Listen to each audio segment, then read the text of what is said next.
Hi guys, Chris here, and you're watching Here We Are Running. Today we are at parkrun. It's Saturday. I'm going to run parkrun whilst filming on this new small camera. Oh, this camera right here.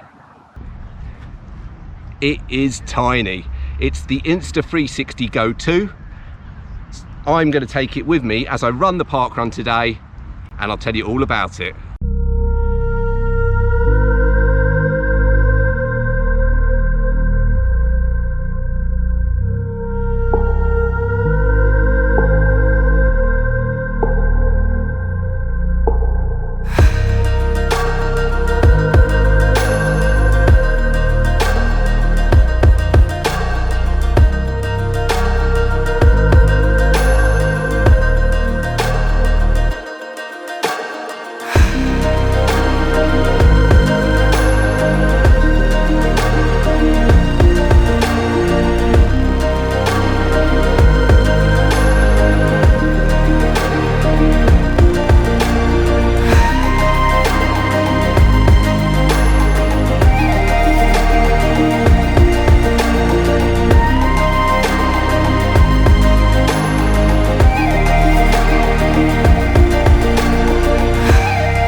Okay, here we go.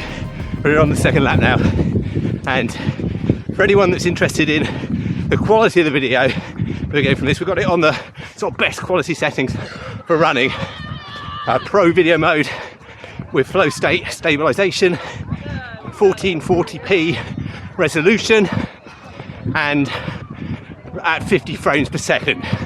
So that means we can zoom in on it, we can slow it down, and we won't lose any quality.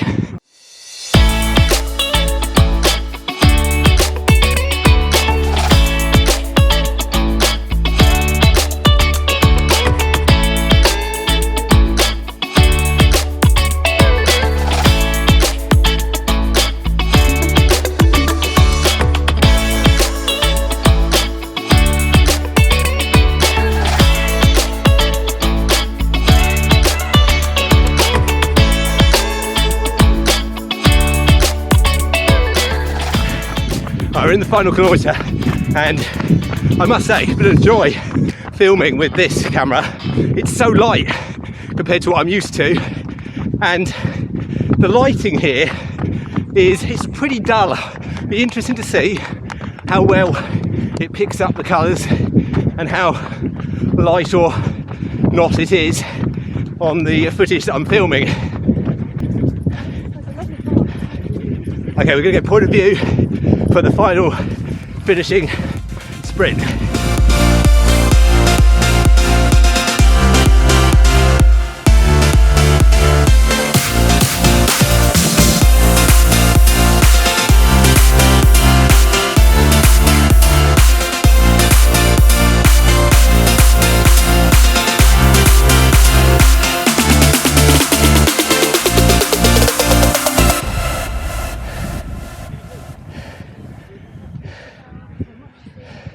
Thank you.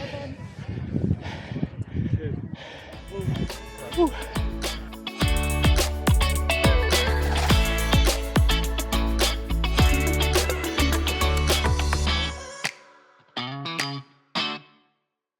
And that is the parkrun done in a time of 24:49 according to my watch.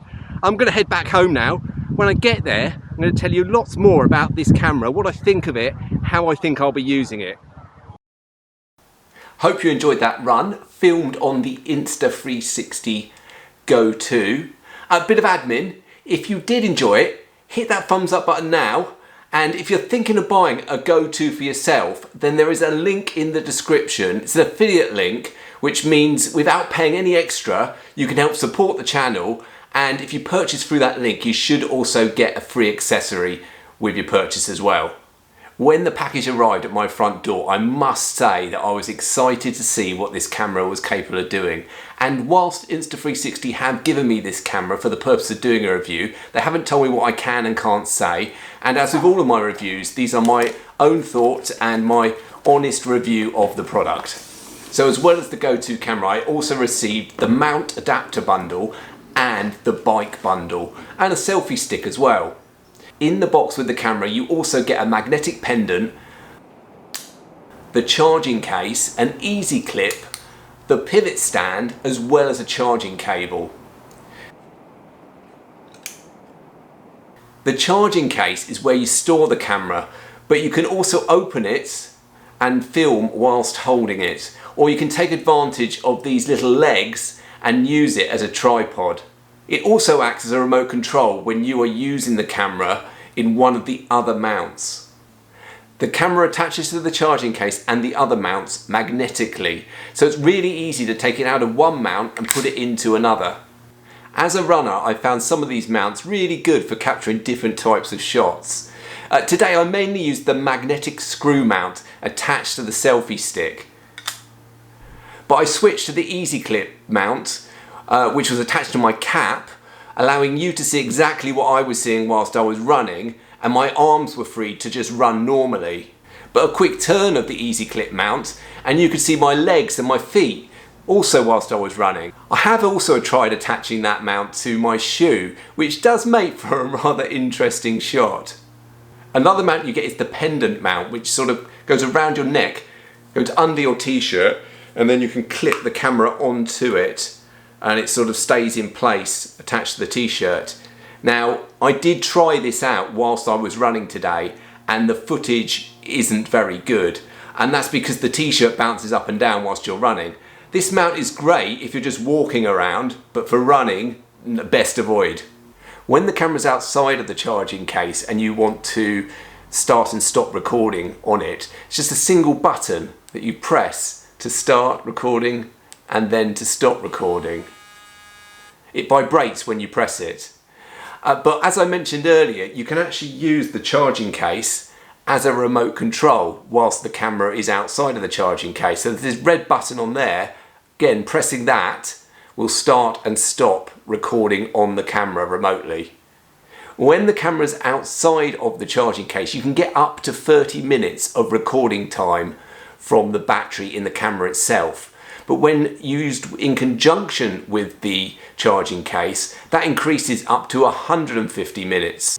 Everything you record is held on internal storage within the camera. There's 32 gigabytes of internal storage, and then you take it off of the camera and into the app, the Insta360 app, either running on your phone or on a desktop PC, and then you can export it from the app into a usable video format that you can then edit with your preferred editing software. Now, you can edit on the Insta360 app as well. Personally, I like to just export it and then do all of my editing using my normal editing software. But the app is quite good because it does allow you to pick the type of view that you want for the footage. I generally pick linear, whether you want it sort of vertical or horizontal video, and the quality levels as well, and the resolution. So you can do all of that in the app before you then export it into the file that you're actually going to use within your editing software. In terms of the quality of the footage, I think it's pretty good considering how tiny this little camera is. As I mentioned, the light wasn't great out there today, and I have colour graded some of the clips just to bring out a bit of colour or to add a bit more light to them. But I would do that with whatever camera I was using, to be honest. And the flow state stabilisation on here to keep the footage as stable as possible, again, it's pretty good, particularly as I'm out there running, which is really when you're running, you need an action camera that really can cope, and the stabilisation approach that they use for that is really important. The audio wasn't too bad either, I thought, although you would have heard some of the wind noise, And I know exactly what to do to try and fix that. I just need to put one of those little sort of fluffy things, stick it over the microphone, and that should cut out all of the wind noise. I think that'll make a big improvement. The camera is waterproof up to 4 meters, so it'll be fine running with this in the rain, but the charging case isn't waterproof. So you just need to be conscious of that and careful when you're out there running in the rain with the camera. You want to keep the charging case in a little plastic bag or something like that to make sure you don't get any water near that. And the camera, yeah, your camera will be waterproof, but you need to dry off the magnetic bit on the back where it's going to attach to the charging case before you put it back in the charging case, if that makes sense.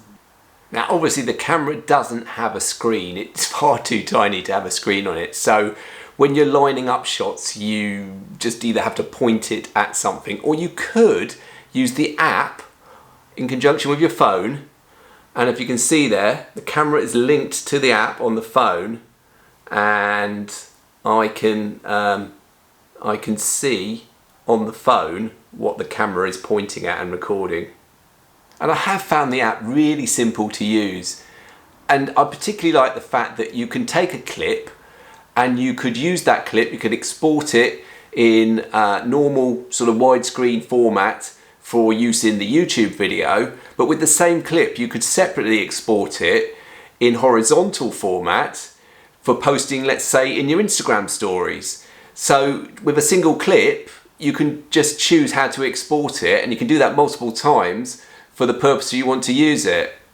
So I'm pretty impressed about what this tiny little camera can do and how I'm going to be able to use it in my videos. I think it's going to provide for some really interesting footage, both when I'm out running and also when I'm just filming some other interesting shots to maybe use as B-roll in some of the videos.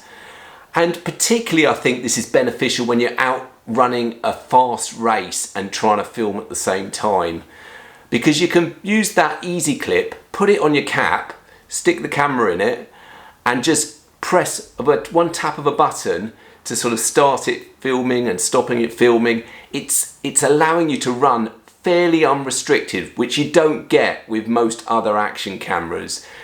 With most other action cameras, you know that you're running with a camera and it is slowing you down a bit, and you are exerting a bit more effort, the fact that you're having to film at the same time as you're running, which is when you're on a particularly shorter distance race, you may tend not to actually film. But with this, you certainly can. So I don't think it's going to be the only camera I'm using when I'm out on my runs, but it's certainly going to be used combined with my other cameras to really sort of enhance the videos that I make for you guys to watch. But of course you'll only be able to watch those if you're subscribed to the channel. So if you aren't already subscribed to the channel, really appreciate it if you hit that subscribe button now so you get to watch all of this future running content that I make. But that's about it for now, guys. I hope you have enjoyed the video, and I'll see you on the next one.